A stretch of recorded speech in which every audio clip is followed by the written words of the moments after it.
Well, I mean, that really was a fantastic experience, not just for you performing on stage, but also for us in the audience. I could feel the real buzz in the audience, the excitement, and that meant everybody, adults and children, teachers and leaders, and even guests, special guests brought into the campus, invited in.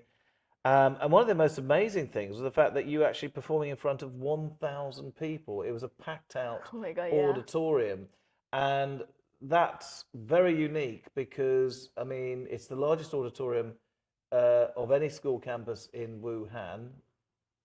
And, it's more than, say, your average audience in a school, which might be 200, 250, possibly 300. So how did that feel, being on stage in front of, what normally professional actors or musical performers are used to, and you did it at our school? How did that feel? It felt like I was super nervous at first, especially the singing because I can't really sing on stage. Like I would go off key and stuff. But then like when I saw how everybody was just like sitting there and I felt like a celebrity and it was like really nice. And especially after I finished the performances, I felt really good. But I also felt sad because I kind of like wanted to perform again. Yeah. Yeah.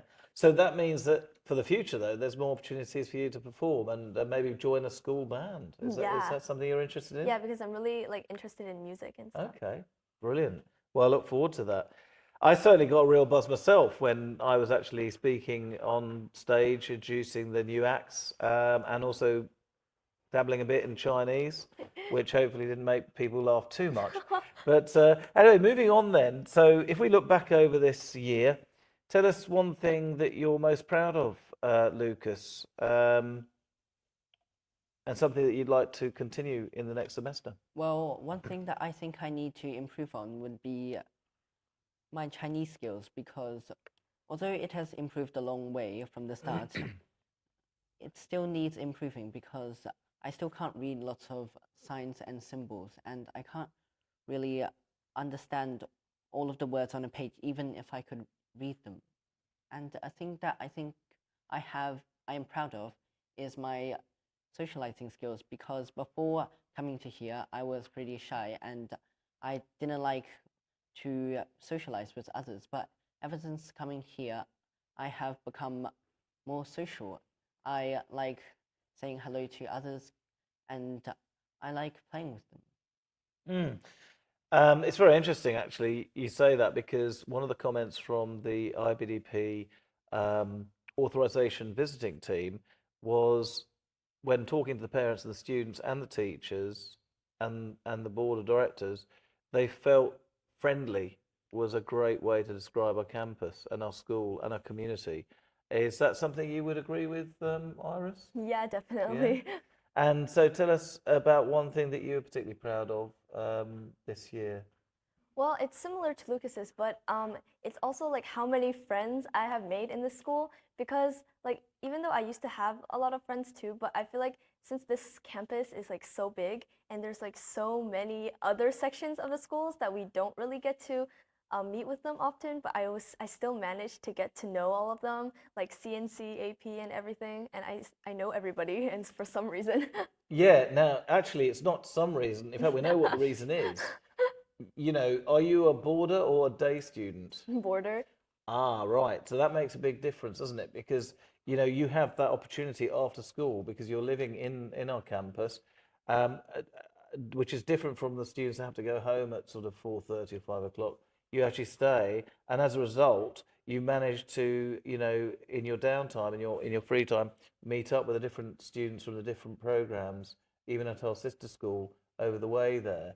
And tell us the sort of how would you sort of get to know them and meet them and chat to them? I mean, was it through different activities, or was it just like just going up during dinner and sitting down and chatting to them? Yeah, how did you meet all those people? Well, for the other sections of the school people, like I met them also during sports day, but then mostly like I get to know them through like for example when we have dinner, like a lot of them just like we walk past each other and we say hi and stuff. And like once there was this like birthday thing, which was after night study, and like and everybody was there. And also we have night study with the 𝗓𝗚𝗡𝗑𝗓𝗓 Wenhua school. So like everybody sits in the library, and then we get to know each other from there. It just happens naturally. Great. So, as Lucas said, being here in ISA Wuhan campus is a great opportunity to develop your social interpersonal skills. Would you say that's fair to say? Yeah, definitely. Great. Great. Okay. I want to ask you a question about caring and the caring community.